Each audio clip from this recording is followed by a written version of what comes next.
અમેરિકામાં ચૂંટણીનો રંગ જામ્યો છે, નજીક આવી રહી છે તેવામાં જો બાઇડન સામે ડોનાલ્ડ ટ્રમ્પની જે દાવેદારી છે તે પણ મજબૂત થઈ રહી છે અને કદાચ અત્યારે જો બાઇડન કરતાં ટ્રમ્પનું પલડું ભારે હોય તેવું પણ મીડિયા રિપોર્ટ્સમાં જણાવાઈ રહ્યું છે. જોકે ડોનાલ્ડ ટ્રમ્પની આ ઇલેક્શન પહેલા મુશ્કેલીઓ જે છે તે ઘટવાનું નામ નથી લઈ રહી, કારણ કે મીડિયા રિપોર્ટ્સ પ્રમાણે જોવા જઈએ તો તેની સામે એક સિવિલ ફ્રોડનો કેસ ચાલી રહ્યો છે ડોનાલ્ડ ટ્રમ્પ સામે, અને તેની પતાવટ કરવા માટે તેને $46.4 કરોડ છે એના બોન્ડ ચૂકવવા પડે એમ છે.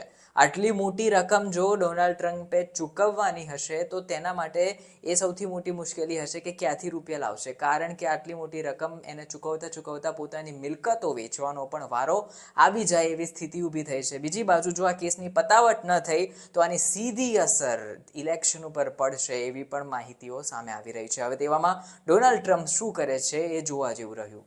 અમેરિકા જે છે તેમાં પ્રેસિડેન્ટની ચૂંટણી નજીક આવી રહી છે ત્યારે રિપબ્લિકન પાર્ટીના ઉમેદવાર ડોનાલ્ડ ટ્રમ્પની મુશ્કેલીઓ ઘટવાનું નામ નથી રહી રહી.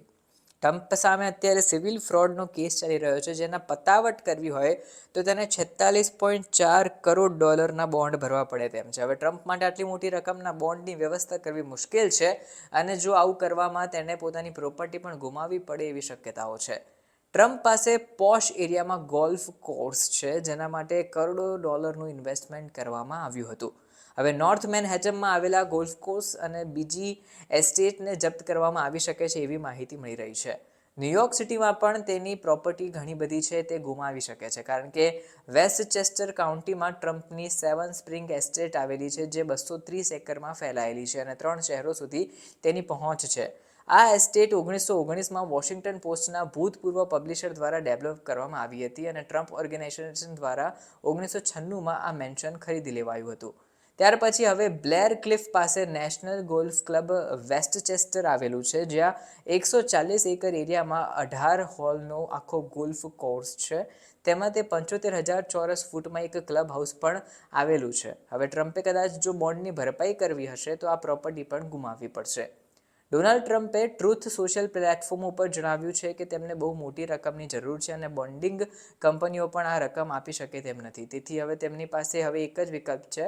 ટ્રમ્પ હવે અપીલમાં જઈને નાની રકમ ચૂકવવા માટે કોર્ટને અરજી કરી શકે છે કે તમે રાજી થઈ જાઓ, અત્યારે હું નાની રકમ ચૂકવું, ત્યાર પછી બાકીની રકમ ચૂકવવાનો રસ્તો હું શોધી કાઢીશ.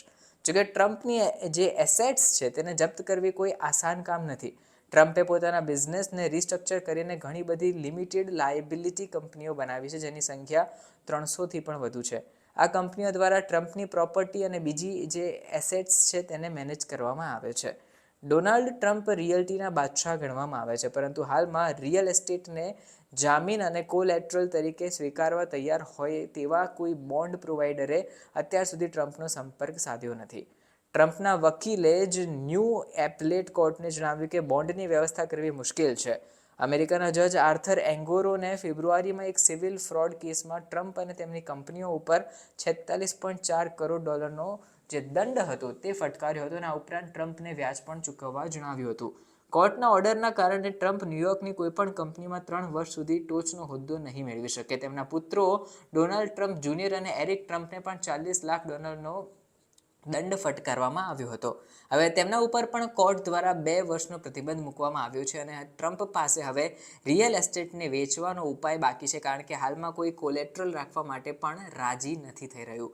હવે ઇલેક્શન વચ્ચે ટ્રમ્પની આટલી મોટી મુશ્કેલી આવતા જોવા જેવું થશે કે આગળ તે શું કરશે.